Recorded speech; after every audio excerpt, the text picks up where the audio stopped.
alongside once again another week, another episode of the Red Mile Rundown. I am Johnny Stope. Alongside me is Robert Munich, and we're ready to talk some more Flames hockey. How are you doing, Robert?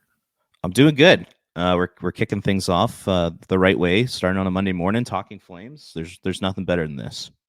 I don't know how the weather is out your way, but we're starting to get snow in northern parts of Alberta, and it's cold down where I am. A little bit of rain, so it really feels like fall into the winter. Really feels like hockey weather here. I'm excited to get into conversations today. Looking forward to what we got lined up for you folks today. Robert, where do you want to start in today's episode? Well, I mean, I think we should start with maybe just doing like a quick breakdown of the games that happened last week. I mean, there was only two of them, and the one against Chicago was already an entire week ago, so we don't have to dive into it too deeply. But I thought it might be fun just to talk about just a couple takeaways from that game, and then one big piece of news. So we can start with the Chicago game with the Flames 3-1 win. Dustin Wolf, that was the main story for me that night. He made 31 of 32 saves. It was a second game in a row. He looked rock solid in net, super confident, great rebound control, made it look easy. Just all the things that you want to see from Dustin Wolf in that game, he did.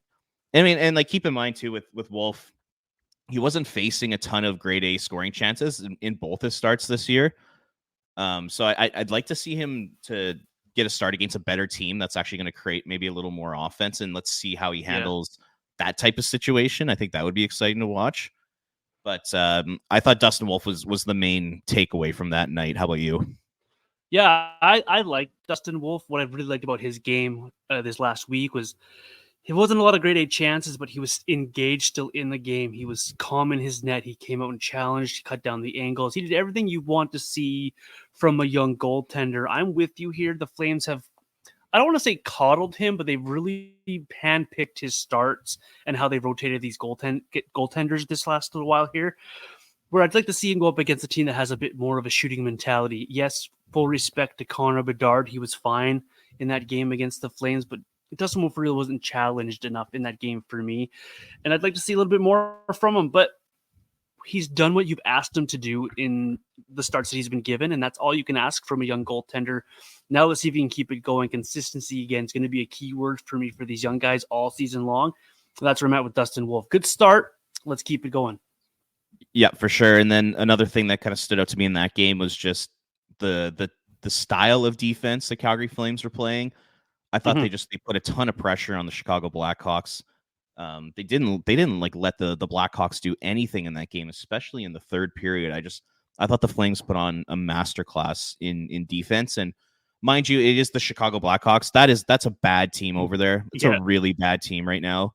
They're going to be good pretty soon here, but man, you could just tell that team struggles. And the big piece of news to come from that game was Sam Honzek taking that massive hit from Connor Murphy.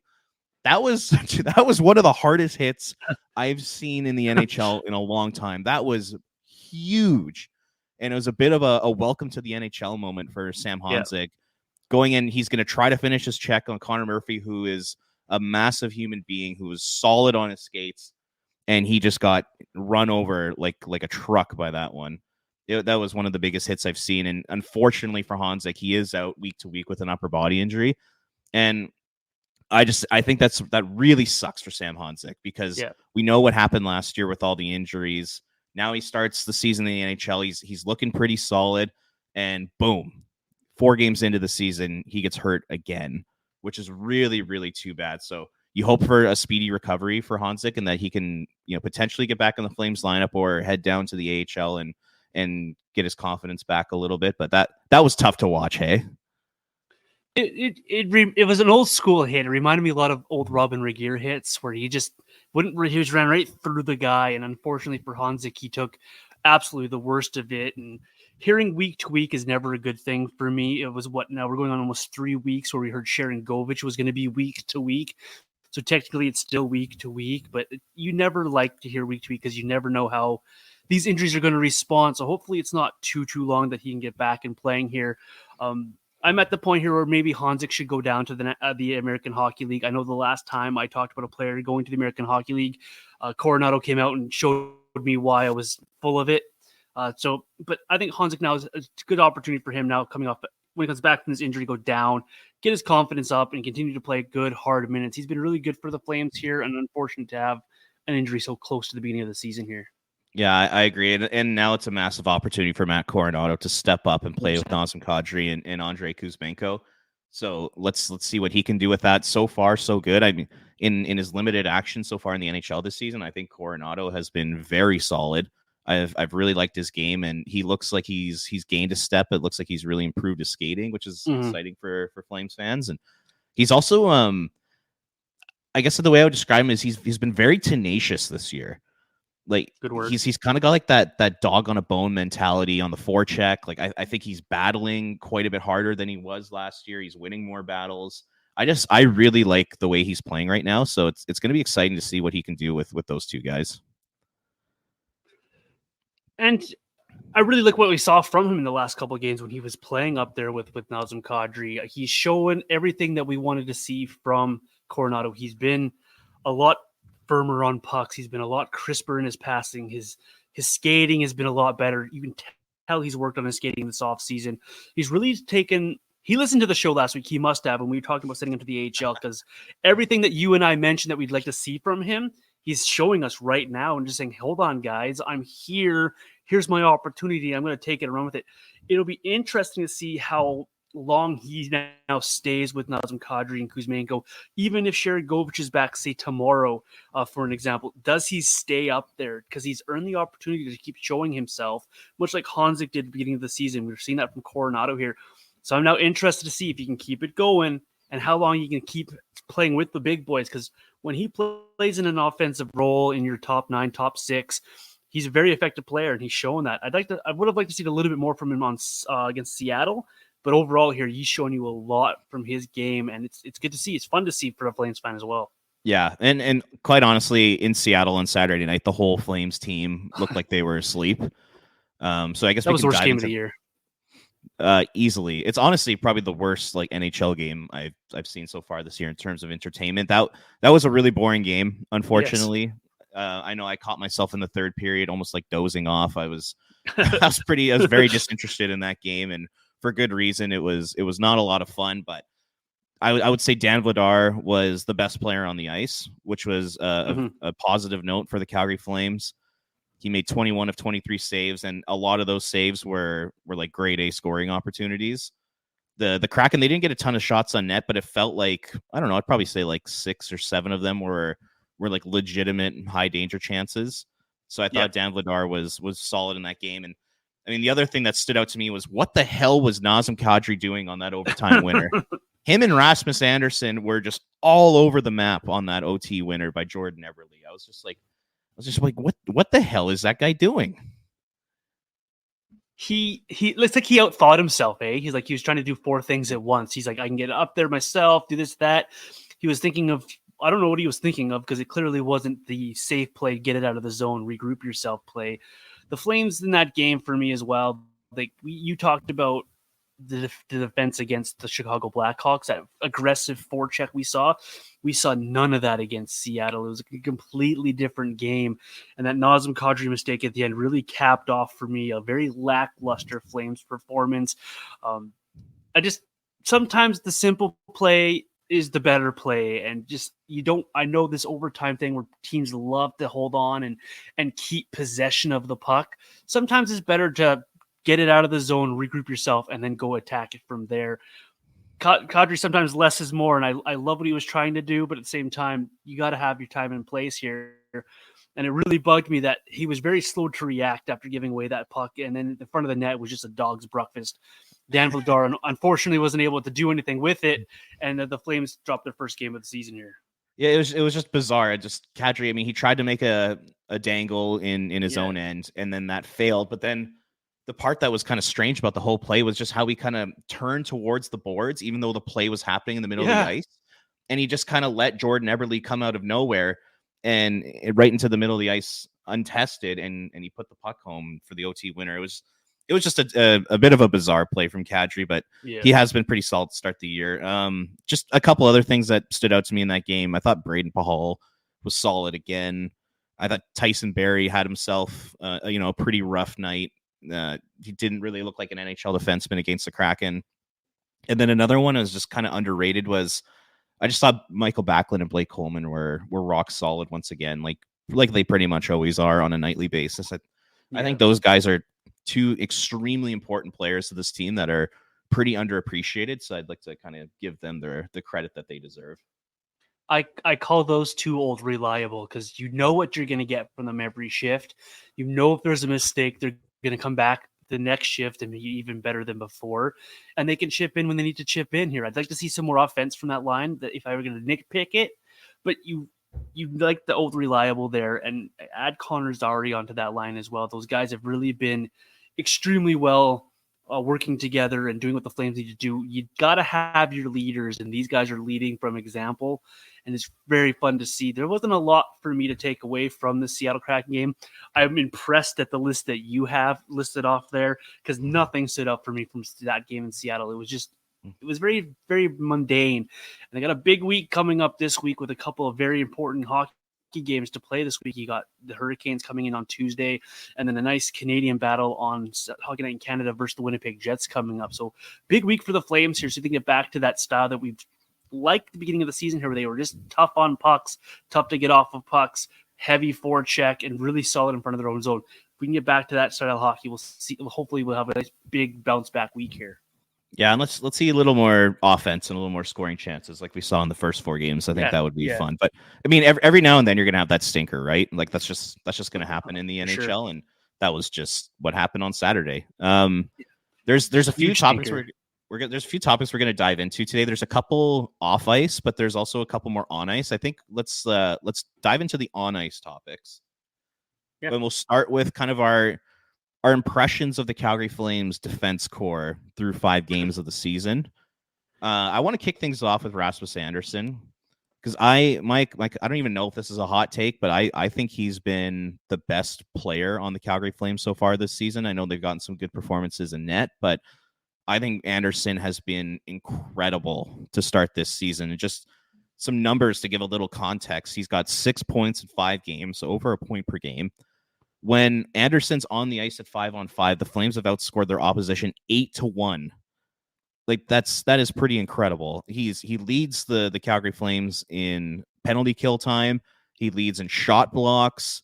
Now, the one thing to keep in mind is that he's riding a bit of a PDO heater right now. So PDO is just your shooting percentage plus your team save percentage while you're on the ice, and that's just kind of an indication of luck. If you're around 100, that means that it's probably pretty average. If you're below that, you're unlucky. If you're above that, you're getting lucky. Andersson has the second best PDO among defensemen in the NHL right now. You know, he scored 2 goals on 6 shots. So he is on fire to start the year, and he's doing it at both ends of the ice. He's doing it on special teams. I've been super, super impressed with him. He looks like a completely different player this season so far. He's Ryan Huska's go-to right now. He's the first guy over the boards in key situations. Not getting much power play time, but when you want a penalty killed, it's Rasmus Andersson. You need a bump up shift, it's Rasmus Andersson. You need to get some momentum back, Rasmus Andersson. You need to defend McDavid, there you go, Rasmus Andersson.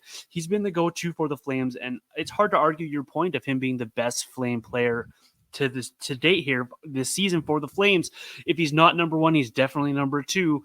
I know the goalies will get a lot of love in that conversation as well, but he's been everything you want from a defenseman. When you have an 8-1 scoring difference, that's absolutely incredible. It's an indicative of how you're playing the game of hockey, and you can't ask for more from Rasmus Andersson. If you can try, but I don't think he can give you any more because he's playing at that absolute high peak level. And yeah, I'll use the E word. That guy is being elite right now. He's an absolute elite defenseman in this league right now. If they were to do like Norris Trophy voting 5 games into the year, he would definitely be nominated. There's no doubt in my mind. He's been that good, and I know it's been 5 games, but it's been an excellent 5 games for him. What have you made of his partner Kevin Ball so far?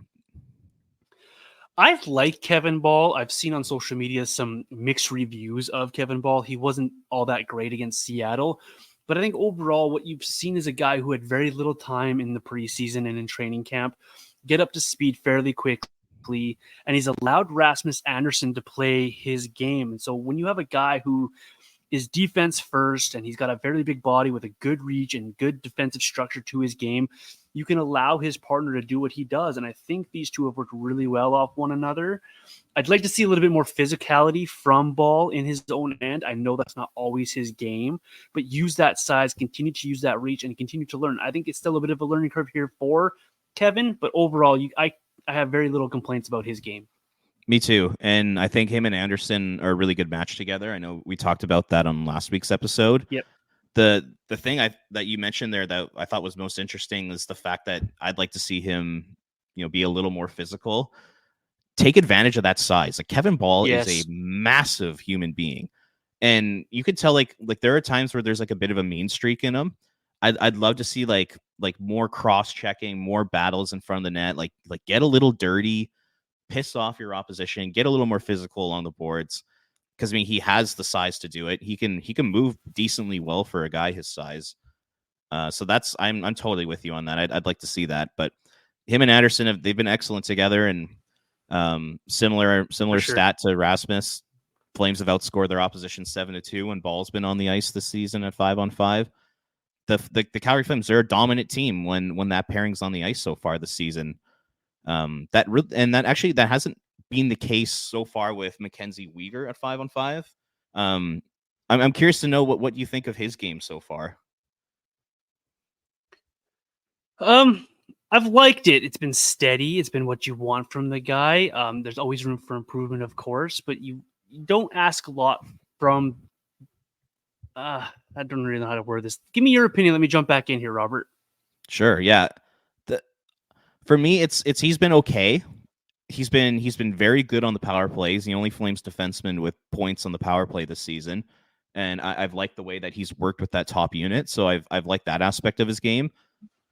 He's also been pretty physical. I found he's very engaged, which you have to like, and it's what you come to expect from Mackenzie Weegar.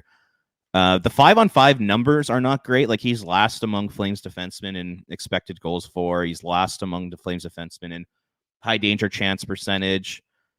But I'm not putting that all on him. I really believe that they need to find him a better partner. Mm-hmm. And I don't think Tyson Barrie is that guy, and I do not think, as of right now, Daniil Miramanov is that guy either. I think a lot of the struggles around Weegar are the fact that he is not playing with quality defensemen, but he's playing against high-quality competition. Mm-hmm. So moving forward, I would like to see the Flames find a solution and find a new partner for Mackenzie Weegar to help him elevate his game and take it to the next level. Yeah, just trying to figure out the words to express my opinion of Weegar. That's why I had you jump in there. Just engagement. That was a good word that you used there. I think he's been very engaged. He's taking those harder shots. He's putting things to the net. But I'm fully with you here. His defensive partner has been, let's be honest, pretty bad. Probably the worst on the team in Miramanov. I wonder if they would look at a new pair with Mackenzie Weegar. You and I have both praised a Pahal, and you may not want Pahal to play all those minutes, but I wonder if 5-on-5, you have him take a few shifts with a steady guy like Pahal. Calm Mackenzie Weegar's game down a little bit as well. The one thing about Mackenzie that we've seen, and I've seen since his days in Florida, is he likes to try to cover up for his guy and try to overcompensate for his guy. And sometimes he can get running around, and that's where he starts making his mistakes. Kind of like the old TJ Brody with Giordano type pairing, where he tries to do too much, and it can actually hurt his game rather than help his game. But overall this year, I've liked his game in particular. He's worked well on the power play for the Flames. 5-on-5, though, he needs a little bit of help there to make this top four really, really, really good. And I just don't know how you go about fixing it with the guys you have in-house, but maybe you try a guy like Pahal up there with Mackenzie Weegar. He started out well, but you need a little bit more from him 5-on-5. Yeah, I mean, Pahal has clearly been the fourth best defenseman on this team so far this year. I agree. And I don't really think it's close. I mean, Jake Bean he's been all right, but I wouldn't put him in the same grouping as Pahal at this moment in time. You'd mentioned that you thought Daniil Miramanov, he's struggled so far this season with the Flames. I guess what are you seeing from him, or what aren't you seeing from him, I guess? It's more of what you're not seeing from Miramanov, in my opinion. He almost looks lost at times in his own zone, like, what should I be doing? Or already looking to turn the puck up ice and take off before the play comes to him. He tries to get out in front of things rather than making sure that the basics are taken care of first. He's really hurting the Flames in terms of turning over the puck and not being strong enough on the puck. Like, he has yet to score a goal and has been scored on, was it 3 or 4 times when he's on the ice himself. He's got the opposite of Rasmus Anderson going on right now, and it's just not enough from Miromanov. I don't think his skating is all that great so far, and I just for me, it starts with what he's not doing rather than what he is doing. And when you're trying to do too much offensively and not worrying about you're going to get yourself in trouble. And I think that's led to also what you've seen from Mackenzie Weegar as well. For sure. And I mean, I think I've said it now like 3 times on this episode, so I apologize for being redundant, but just every time I watch Daniil Miromanov play, I just always think to myself, like, he's so slow and he makes slow decisions. Everything about his game is slow. And you can't really be like that in the NHL today because the game is so fast. Every single forward comes at you so much speed, and it almost looks like the NHL speed, the NHL game is just overwhelming him right now. And I mean, as of October 21st, I don't think he's a top 4 defenseman in the NHL. I don't think he will be one. I see him more as a depth guy, maybe like a 6 or 7, because the interesting thing with him is, like, he's not, in my opinion, he's not skilled enough to be a power play guy. He's not good enough defensively to be a shutdown guy or like a good PK guy. He doesn't really do a whole heck of a lot for me. He's kind of average at everything except skating, where he's pretty below average. I would like to go ahead. Sorry to jump in there. He's when you say he's not a power play guy, it's pretty sad because that's kind of why the Flames brought him in as well. Because if they thought he had the ability to quarterback power plays down the line, this is a guy for me that he should be part of that rotation of guys in and out of the lineup. He's a 6 at best for me right now, maybe a 7 at best on some nights, because he was absolutely putrid against the Chicago Blackhawks for me, and that's just how I saw it. When you're supposed to be an offensive defenseman, you're supposed to be leading the play up the ice, supposed to be doing this and that, but when you don't have the skating to back it up, it's really hard for you to get those things done, and you're just not seeing it from him. He should be part of that rotation. I'm not saying that Tyson Barrie's a better option or Jake Bean's a better option in that top 4, but something is a better option than Miromanov in the top 4. Yeah, and like when it comes to the power play, Weegar, Anderson, and Barrie are all miles ahead of him in terms of my pecking order for guys that I want running. Yeah. The point on the power play as of right now. And we talked about like Kevin Ball wanting to get more physical. Like Miromanov's another guy who is absolutely massive. And so far this season, he's only been credited with 2 hits. Like that says a lot to me. It seems like he is allergic to playing a physical game. It's like he wants to be that flashy offensive defenseman, that guy's quarterbacking the first power play unit, but I don't think he's skilled enough or good enough to do that. So if he wants to stay in the NHL, I really believe he might have to reimagine his game, and he might have to really focus on becoming a defensive first player, because I do not see him being an offensive guy. There's so many talented defensemen in the NHL today. I don't know if he has what it takes to be in that group of players. And they're extreme examples of that, but guys like Miro Heiskanen and Cale Makar, they still throw body checks. They're still tough in front of their net and are very active with their sticks. You just don't see that from Miromanov. I don't want to keep pooping on the guy, but there's just nothing to his game here. If you can't skate, you've got to have other things and other traits to come to the table. You're just not seeing that from him. Yeah, and he's not like a rookie. He's not a prospect. I believe Miromanov's like 26 years old. Yeah, 26. He is what he is pretty much at this point in his career. I don't see a whole heck of a lot of improvement to elevate that ceiling. He's not a 20-year-old rookie that's earning his stripes. Like, this is kind of who he is. So, I mean, I hope that we see some improvements from him. I hope that he becomes a bit better of a defensive defenseman, because I think that'll make him a lot more valuable around the league. But I haven't liked his game so far this year. But you mentioned something interesting there, and I mentioned it on my post-game thoughts from Saturday night, that idea of maybe a Pahal Weegar pairing. What do you like about that? Where did you kind of come up with that one? I like it because what we saw from Pahal. We're gonna give a lot of credit to Pahal here. He was a guy not on anyone's radar to make this team. People are calling him the 8th, the 9th best defenseman in the organization, where he went and had himself a really good camp, put himself in a really good position. And people have been rotated around Pahal on that third pair. We've seen Bean in and out, Barry in and out of the lineup, but he's been the consistent player here. And his consistency is what gives me hope to put him with Uyghur, because when you have a consistently sound defenseman back there doing everything we're saying Miramanov isn't doing in front of his own net, it allows Uyghur to maybe settle down a little bit, not to compensate as much. Remember, this guy played with Aaron Ekblad a lot in Florida. Well, he covered up for Aaron Ekblad a lot. In those games where Ekblad was running around and Uyghur had to do more, those were the games the Florida Panthers weren't as successful in. We're seeing that with Miramanov here, and maybe a guy like Braden Pahal can calm Uyghur down a little bit, 5-on-5, and allow Uyghur just to play his game.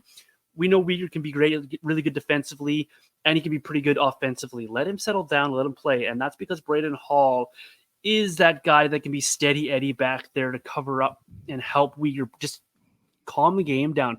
There's nothing flashy about what Pahal brings to the lineup, not one thing. But what he is very sound defensively with a good active stick. And when he needs to, he can be very physical in front of the net or in the corners and win puck battles. And just that's what Mackenzie Uyghur needs. Someone who can help him defeat in front of the net, win the puck battles to get the puck out. Yeah, and Braden Pahal, like another thing that I noticed with his game is that he doesn't make mistakes. Like you said, he's a very simple player in a good way. Mm-hmm. You don't really notice him a whole heck of a lot outside of his physicality. Yep. And that's one actually probably my favorite part of Pahal's game is that he is by far the Flames' most physical defenseman, and he's not the biggest guy in the world, but man, he throws his weight around. Like he leads the Flames in defensemen with 15 hits this season, leads in like hits per 60 by like a huge margin. Like there's no player who is as physical and consistently physical as Braden Pahal has been this year. So I've really liked his game. Like I said before, he's clearly the number 4 defenseman, 4th best defenseman on the team right now. And he's a right shot. So keep Uyghur on his offside on the left, move Pahal to that second pairing. And I mean, let's just see what happens. There's no guarantee that it's going to work because Pahal's never really had this type of opportunity in the NHL before. But through 5 games this year, I really think he's earned it. What's the worst that could happen for the Flames as well? They have another game where it looks like Miramanov's on that pairing. Like, what's the worst that could happen here? There's not another goal scored 5-on-5 for Uyghur. It's something worth trying for me because you want to continue to get significantly better each and every day that you're out there on the ice. And this might be an opportunity where you didn't think of it at the beginning of the season and it just clicks. Some of the best things to happen in a hockey team on a roster are things that just click, that you weren't thinking about it. And you're off and running. And then what you're thinking about is, well, now we have a third pair, but we have all these guys to rotate through this third pair, but we don't have to worry about our top 4 because it's set. If Pahal can elevate himself into that role and be a good defenseman here, it's like having a Ryan McDonough on the Flames. And I know this is another extreme example, but you got to make your point somehow. Where McDonough was with Victor Hedman for years and years because they were able to just play nicely together. They fed off one another. One guy took care of one thing, one guy took care of the other, and they always were able to get the game going. That's the kind of vision I see with a Uyghur Pahal pairing. Just 2 steady Eddies doing their thing and being effective for the Calgary Flames. Yeah, and then now that you have Anderson and Ball established as that first pair, you don't have to give Uyghur and Pahal like those crazy hard matchups at 5-on-5. You can give them second and third lines to go up against because you know Anderson and Ball have been so good. Another newcomer is Jake Bean. I'm curious to know what you've thought of his game so far this season. He's a roller coaster. I really try to take the junior Jake Bean from the Calgary Hitmen that I watched a lot out of my viewing of Jake Bean now, because players really have changed and he's been through a couple of different organizations now and a couple of different roles here. When he's moving his feet and when he's active, I think he plays much better. When he gets to be, I don't want to stale, I guess would be the word to use, where he's just not moving his feet as much, and where he's kind of standing still, he doesn't look very good and he's not engaged as much for the Flames. he kind of needs to pick what kind of the defenseman he wants to be here for the Flames as well. Is he going to be a stay-at-home guy, or is he going to be a guy that rushes the puck up the ice? I think he's still trying to figure out where he belongs in this Flames lineup. So he's a bit of a roller coaster each and every game. And you even see it within games. That Chicago game, I thought he had a really, really good first period, but really struggled in that second period with different matchups. So just really trying to figure out where he still fits in this lineup. It's a little bit concerning, but at the same time, I'm not overly worried, if that makes any sense, because he's a roller coaster, and I think he's always going to be a roller coaster, and we'll see what happens. I think he too would benefit from a steady Eddie defenseman beside him as well. I like him with Pahal, but I think that's more because Pahal brings the best out of Jake Bean. For sure. And there's really not like a whole heck of a lot to add there. I mean, he's a third pairing defenseman. It's kind of what he is. He's been the number 5 on the Flames pretty much for the whole season, outside of one healthy scratch. Mm-hmm. But yeah, I just think he's been all right. You know, he has some good games. He has some bad games. You know, I mentioned with Miromanov, he doesn't do like anything particularly well. Like he doesn't have like that one skill that really makes him stand out. He's kind of just solid at everything. He's kind of average at everything. Yeah. And you're right. I think he needs to take advantage of this time with the Flames here to establish what he's going to be in the future, because I don't see him being the offensive guy. And with the way he's been playing right now, he doesn't seem like a defensive defenseman. It seems like he's just kind of, you know, in the mushy middle of it all. So it'd be interesting to see how the Flames work with him moving forward, because if he really dedicates himself to becoming like a really good penalty killer and a strong defensive defenseman and a guy who's willing to block shots and sacrifice his body, I think teams will really respect that and they'll like that.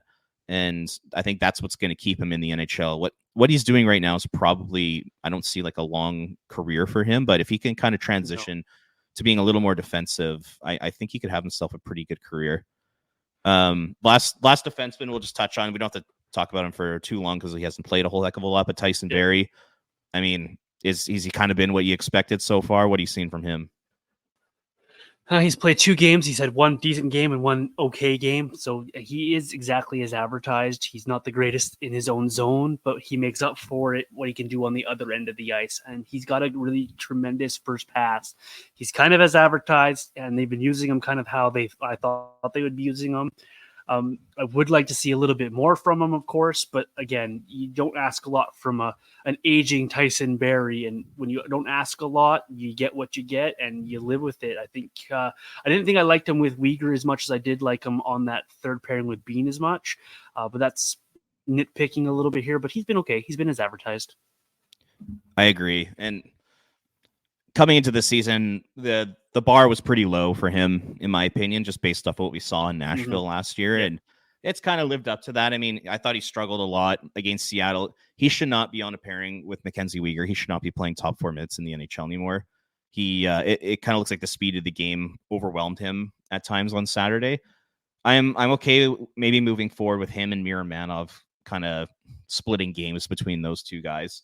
I see those two as the clear 6-7 right now moving forward.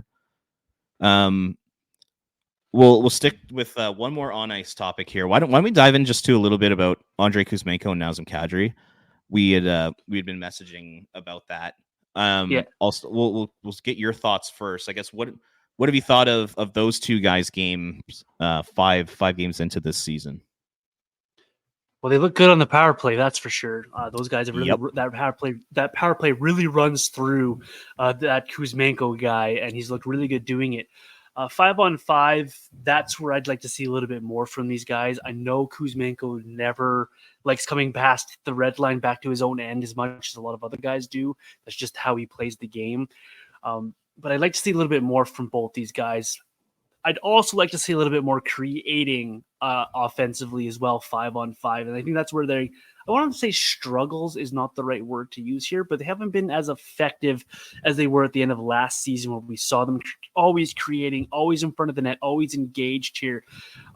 Maybe the revolving door on the left wing is a bit of an issue for these guys, where you need a steady guy with them. They worked well with Pospisil for a while last year as well. But overall, it's been fine. It's been good at times, but really, really good on the power play. and just like to bring that power play magic to 5-on-5. And Kuzmenko, for the love of anything that is holy, just come back past the blue line every so often. Just take a spin through your own zone just to help out a little bit. Take away a defenseman. Just take a spin around the zone before you exit again, please. He's come as advertised as being an offensive specialist, hey? That is his game.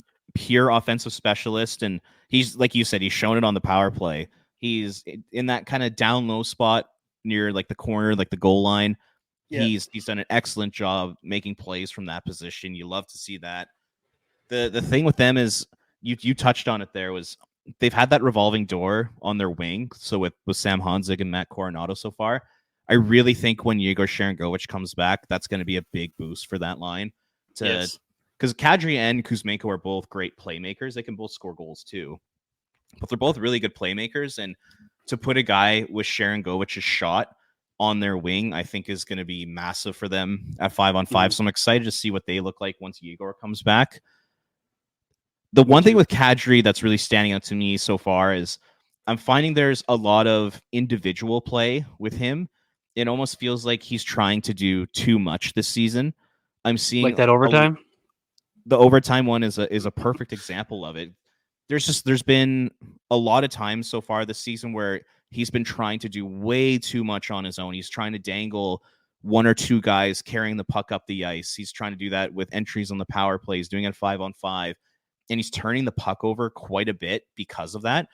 I'd really like to see Kadri just have a little bit more of a simple game, do a little bit better of a job using his teammates, especially at 5-on-5.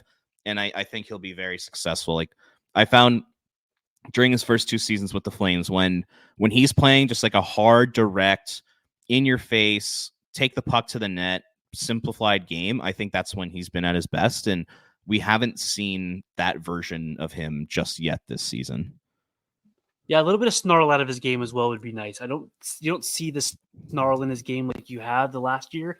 The second half of last year, that guy played with a lot of snarl in his game, a lot of direct, like you mentioned, direct to his game, and he just dragged his line mates into the fight a little bit. He dragged Postol and Zary along at times last year before being put with Kuzmenko, and you really saw a leader out of Nazem Kadri. You're not seeing that to that extent this season. It is still very, very early. There's a lot more for Nazem Kadri to give 5-on-5, and I'd like to see it. And when he's going, he will drag those wingers into the fight. And I think Sharangovich coming back will be a big boost. Hopefully that's sooner than later, because that shot is absolutely outstanding. It's probably the best shot of the team. And, even if that line doesn't work, maybe you could put Pospisil back there, because they were so good to end last season. I mean, there's lots of different ways you could go about that, but I just hope that Ryan Huska keeps those two together and just lets them sort of figure things out, because I do think there is some chemistry there. And when they're both on their game, they're a dynamic duo. And we've seen already, I mean, Kuzmenko's a point per game. Kadri has 4 points in 5 games. I mean, they're very, very talented players. So I think that'll do it with some on-ice topics. Why don't we dive into some off-ice stuff? And the big news that happened last week was Frank Saravelli on Amazon Prime dropped a Frank bomb talking about how the Calgary Flames are in the market for a younger middle six center. And the exact quote from Frank is this. He says, "I'm told Flames GM Craig Conroy has been working the phones in recent days to try and find a center to add to the Calgary Flames in their middle six, preferably someone that fits their age scheme, preferably a right shooting center." So that was a big piece of news to come out from Frank, Daily Faceoff's NHL insider there. What were your initial reactions to that? And now that you've had a few days to kind of think about it, where do you stand on the Flames targeting a right shot center right now? My initial thought was, well, who isn't looking for that, Frank? Every team would love to add themselves a young middle six center that they can develop. But I think this fits into exactly what Craig Conroy has been preaching since he took over last year, where he was talking about building and getting young kids in here and playing the kids and developing a team that moving forward. We saw him make many, bringing guys that are right on the cusps of that 21, 22, breaking into the league or just broken into the league. So this fits right in the Craig Conroy playbook. And I like the idea of going out and adding a center. I don't think it's going to be able to be possible this early in the season because nobody wants to trade away a guy right now because they're all still trying to figure out who is whom and what's going up with our roster. Who, like, the only team really right now that I would say is out of it is San Jose because they suck, and maybe Chicago. But the Flames need to add centers, and this is not a new thing for this organization. Just ask those of us who have been watching since Joe Noondike has been traded away. There's a long list of always looking for center, and now with Elias Lindholm gone, that need's going to be there again. So this makes complete sense for me. I do want to be cautious on spending assets, though, to bring in someone like that. Be very cautious on what you're willing to give up to bring that type of player in. And of course, the cost is going to be a big cost because it's a young center. They're hard to find. They're hard to get your hands on. You have to draft them most likely. But this fits exactly what Craig Conroy wants to do. This fits exactly what the Flames need to have and add to the stables here. I don't know if now is the right time to do it because I don't think you're going to get anyone to trade with you. But at the same time, it's a cost-effective way to add to your lineup if you can find the right trade and the right move. So I don't mind it at all. I don't think Frank was breaking any big news here either, because this is what we've been hearing from Craig Conroy since he took over as general manager last year. Yeah, I had the same initial reaction. I was just like, this really shouldn't come as a surprise to anybody. And I had posted a video of Craig at his year-end press conference last year, literally saying that he is in the market for young centers, in that he said, I believe it was like 19 to 24-year-old range. So it's no surprise at all that Conroy is doing this. And the way I kind of took the report is that it almost just feels like it's just Conroy doing his job. It's just him calling around the league. It's him connecting with other GMs, seeing what's going on, seeing if there are any centers available. Like you said, literally every GM in the league is doing this right now. So I wouldn't take this report like all that seriously because it's nothing to do with Frank. It's just the fact that we already knew this, in April last year, and it's something that NHL GMs do all the time. Yeah.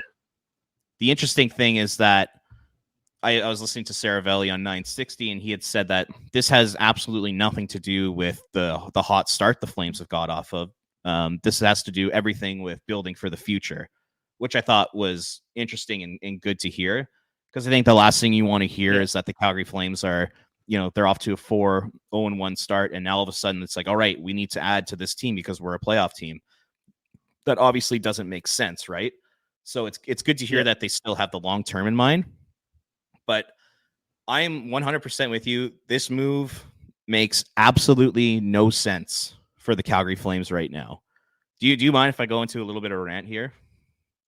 Rant away. I love rants. There's a few reasons that this just makes absolutely no sense from a Flames perspective. Number one, you're in a rebuild. You're in a rebuild. Now is not the time to be giving up future assets for a young player. Because if you're bringing in a 19 to 25-year-old right shot middle six center, the only way to do that is by giving up a lot in a trade in draft picks and prospects. There's no need to do that right now. I just say, keep stockpiling those assets, keep building your team the right way. Use those draft picks over the next 2 years so that by the time you actually are a legit contender, those players are going to be making an impact in your lineup. Keep all those players. And then another thing is, where is this player going to play? You have Kadri signed long-term. You have Backlund signed for 2 more years. You have Pospisil, who's been really good there. Do you want to break that up? They already have 10 guys who can play in their top 9 when they're healthy. So I don't really even see where there's a spot for this player right now. And then a big one for me is you guys should be trying to figure out if Connor Zary or Martin Pospisil, or both of them, can play center for your team long term, because that's literally the exact type of player that Frank Saravelli is talking about, is that young guy that could probably play in the middle six. Find out what you have in Zary first at center. Find out what you have at Pospisil at center first before you go out and give up assets. I think that's the big one that really nobody's talking about. It's why would you go out and acquire for example, a Barrett Hayton or a Trevor Zegras when you have Zary and Pospisil, who are young guys in your lineup that are still trying to prove that they can play center or not. Like, find that out first before giving up draft picks and prospects. That's a really big one for me. Unless someone's giving away one of those players, like say Utah calls you and says, we'll give you Barrett Hayton for Daniel Miromanov. Okay, well, that kind of deal you take a look at. But at the same time, I'm with you here. Don't just spend assets to bring in a young player. Don't just do it to do it. Always be looking for centers. Always be looking to add to your center depth. It's never a bad thing, but also know what you have in-house. And it's a fine line between spending assets and finding out if Connor Zary is a center in this league. I think Connor Zary could be a very good middle six center in this league if given the opportunity.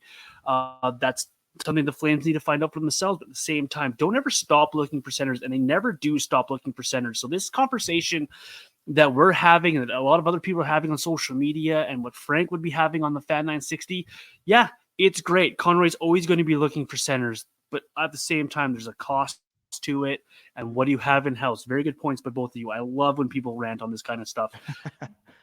And like the last point I'll make on the whole thing is just learn from the mistakes of the past. Like, you're Craig Conroy, you had a front row seat to what happened to this Calgary Flames team after the 14-15 season. You saw Brad Treliving, Brian Burke, John Bean, and ownership say, oh, we beat the Vancouver Canucks in the first round, in the luckiest season in NHL history. We're ready to contend. Then they start trading draft picks for Dougie Hamilton. They start trading draft picks for Mike Smith and Michael Stone and Travis Hamonic. Don't do that. Please, for the love of God, don't do that. Learn from your mistakes of the past. Hold on to your picks. Hold on to your prospects. Adding a young center like this, like if we're talking Nate Cash or Kotkaniemi, whoever this player is going to be, this is a move that you make 2 to 4 years down the road when you're legitimately ready to take that next step and when you're about to move into that new building. Now is not the time to do this. This is year one of a rebuild. This is year one of a rebuild. And why are you doing this? And please don't trade for Kotkaniemi.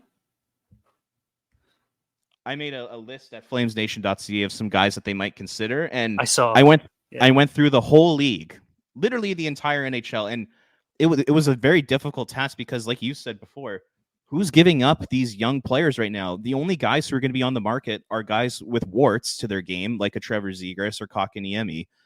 There's nobody else that's going to be out there for cheap. So the report, the more I thought about it, the more upset I got with it.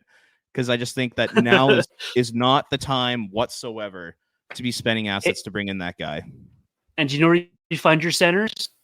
Draft them. You draft these guys. So you have all this draft capita. Go draft these guys. Go draft in rounds 2 or 3. You can find some gems. Remember where Braden Point was drafted. Remember where all these guys were drafted. You don't need to have these top 2 picks to get a Bedard or a McDavid or be handed a Crosby. There are guys to be found in rounds 2 and 3 that you can bring and be middle 6 National Hockey League centers. Draft these guys. Don't just go out and spend assets to spend assets and try to rush a rebuild. Do it the right way. I'm with you on this one, Robert. Use your assets wisely, and say if something falls in your lap, like a Barrett Hayton trade, or they're going to give you away someone for free, like a Kotkaniemi for free. Sure, you look at it, but draft these guys. That's where you make your hay. Draft and develop your centers, because that's how you're going to win hockey games. Totally agree, and I understand that long term, the Flames absolutely need center depth. There's no doubt about that, because 100%. Kadri's older, because Backlund's older, Rooney's a UFA. They just lost Schwint. The organizational depth at center is not good, and I'm not saying it is, but now this moment in time is not the right opportunity to be giving up first and second round picks and top prospects to bring in a 24-year-old. And another thing to keep in mind is by the time the Flames are actually good again, like a legitimate contender, I'm not just talking about a bubble team, that's probably 3, 4, 5 years down the road. What if you bring in a 24, 25-year-old center? By the time you're actually good, they're going to be 28 to 30 years old, and they're probably going to be looking for a new contract around that time. Wait a few years, Bring in that young player so that when they come to the organization and they're ready to win, they're like 24 years old, and you have them in their prime for like the next 6 or 7 years. Don't waste prime years over the next 2 or 3 years when you're rebuilding. I just don't think it makes any sense. Yeah, I agree with you there.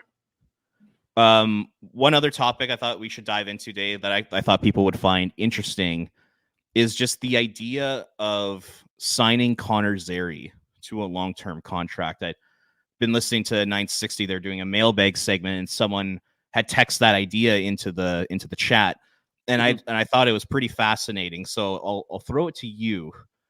What do you think the Flames should do with Connor Zary? Do you think a long-term contract should be tabled to him between now and July 1st next summer?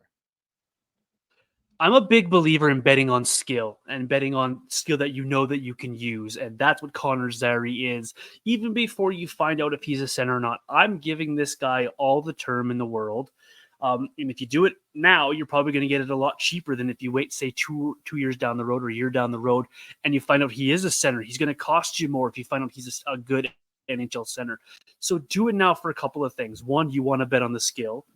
Two, it's probably going to be a cheaper deal for you right now if you give him a long-term deal.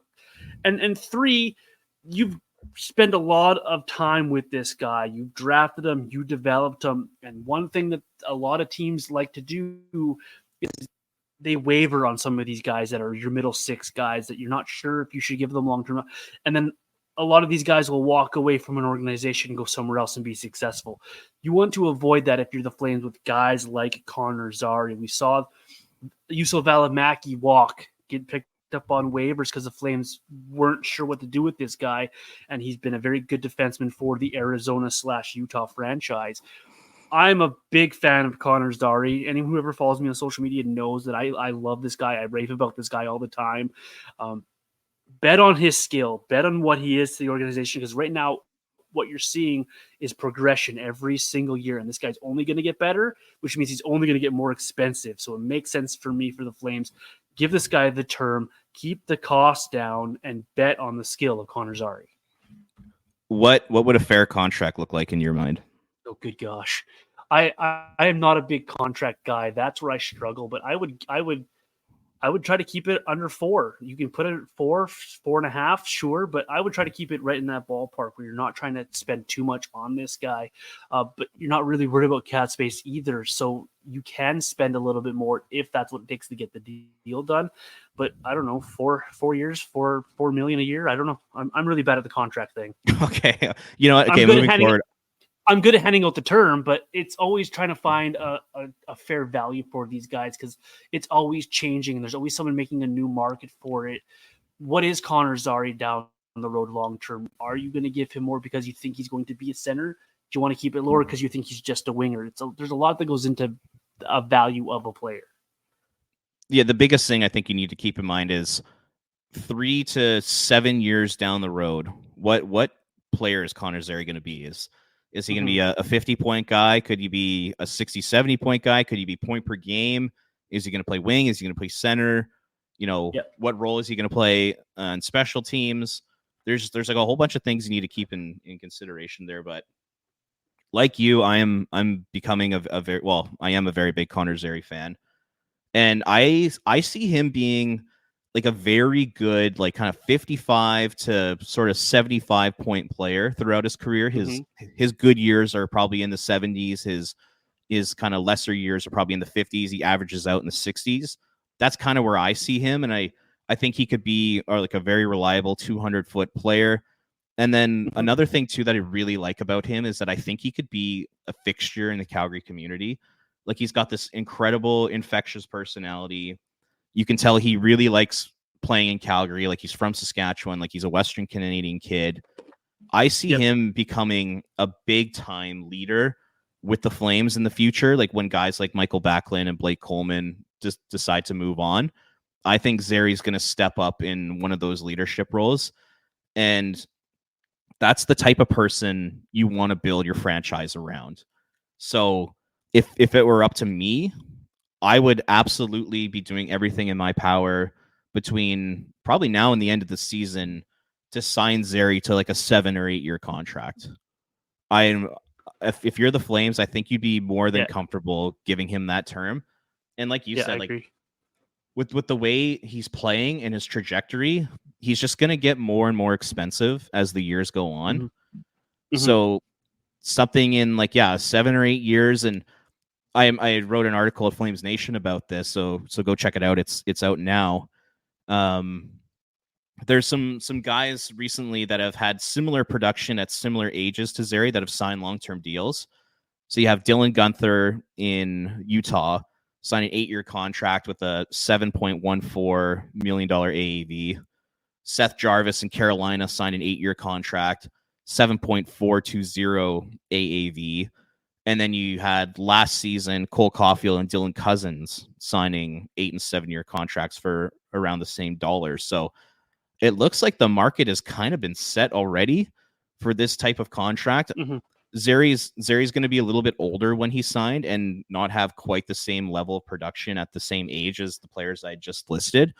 So that might bring it down a little bit. So if the Flames could somehow get this guy signed to maybe like an 8-year deal at $6.5 to $7 million a year, I think they should be all over that, because Zary is the type of person, and I think the type of player that you'd be very comfortable investing an 8-year deal in. I know you had said kind of 4 off the top of your head. I know you're not great with the whole contract stuff, but like, do you think the Flames? Do you think it makes sense for them to table like a 7 or 8-year deal to the guy, or do you still need to see a little bit more from him before you give him that sort of commitment? I love your Dylan Cousins comparison, because how Buffalo used Cousins when he first broke into the league was a lot of wing, and then they started trying him at center, and then they played him both, and then they give him a long-term. I'm definitely signing Zary to a long-term. If it's 7 or 8 years, yes, please, all day long. Because if he projects similar to what Dylan Cousins is doing in Buffalo, $7 million, 6.5, whatever it ends up being, is at the end of the day would be a steal with the salary cap going up as it will over the next few years as well. I'm very comfortable with that long-term deal with Connor Zary, and I'm very comfortable if it is that 6.5 to 7. That's fine with me. I'm not great with the contract thing, but I always know one thing, that I will always bet on skill, and a guy like Connor Zary is going to bring you that skill each and every night on the ice, and he's going to work. And that's what you want to pay for. You want to pay for guys that want to be here and they want to work and they want to be positive with this organization. I love that Dylan Cousins comparison, though.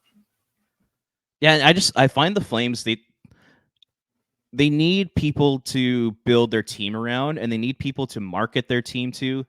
Yeah. I find there's probably like a generation of young Calgary Flames fans right now who, with the accessibility of hockey games, like young kids and young fans can watch whatever teams they want whenever they want. It's not like before where you only had the Flames and Oilers on Sportsnet. You can literally watch every team in the league right now. So the Flames need like younger stars and younger personalities to kind of engage like the younger part of the fan base. And I think Zary is that guy. Like I don't know if you've seen interviews with him, or like when Brendan Parker at Flames TV went to Saskatoon in the summer, but like man, he's like such a good kid, and he's like got such a good personality. You can tell he's going to be a leader. He's trending to be a very good player on the ice.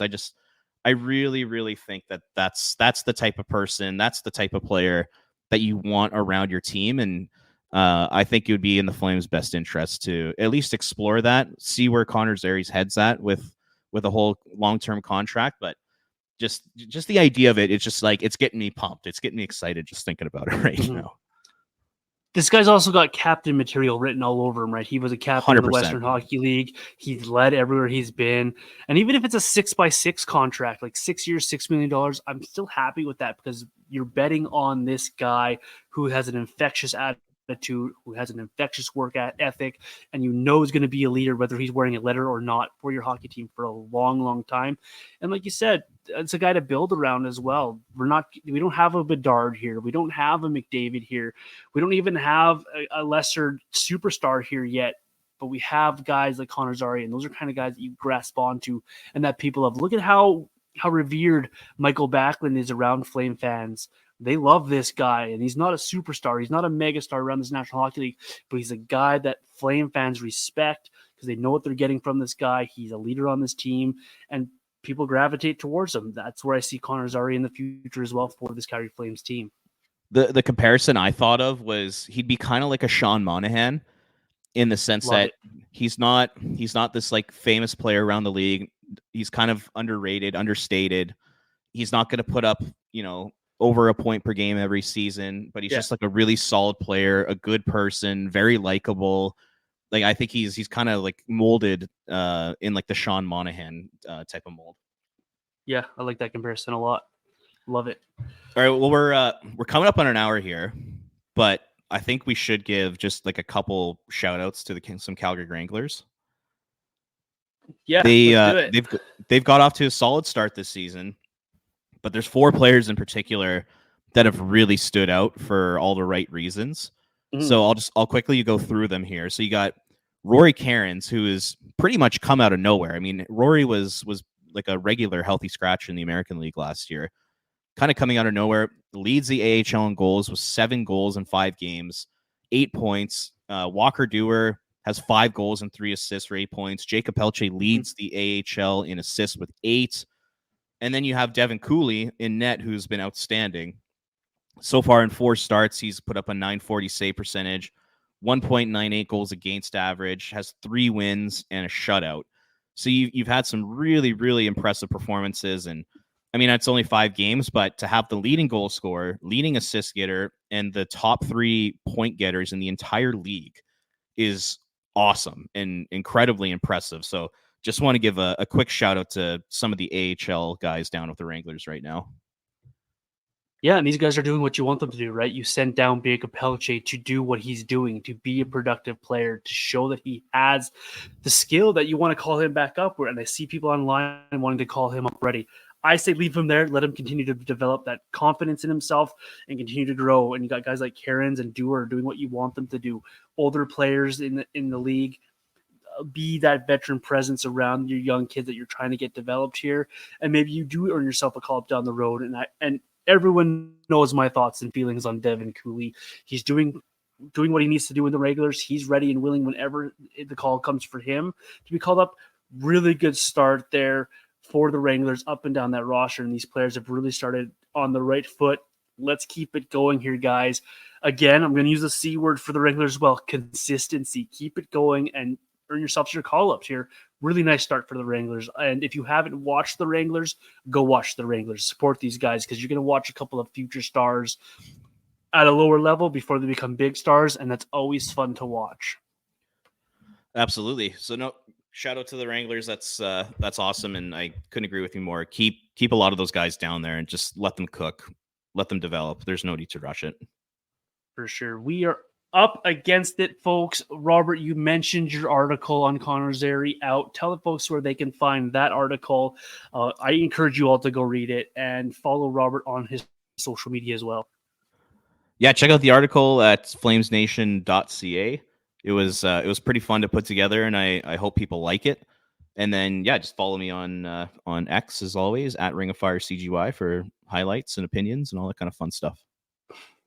And I am Vintage Johnny 84 on across all your social media platforms. Don't forget you can find the show on social media as well at Red Mile Rundown. And don't forget to like and subscribe to your favorite podcaster to never miss an episode. A couple of great games coming this week for the Flames. We will be back next week to break down what we thought we saw and some more conversations on things that come across our mind. Thank you so much for making us a part of your podcast rotation. We will see you next time here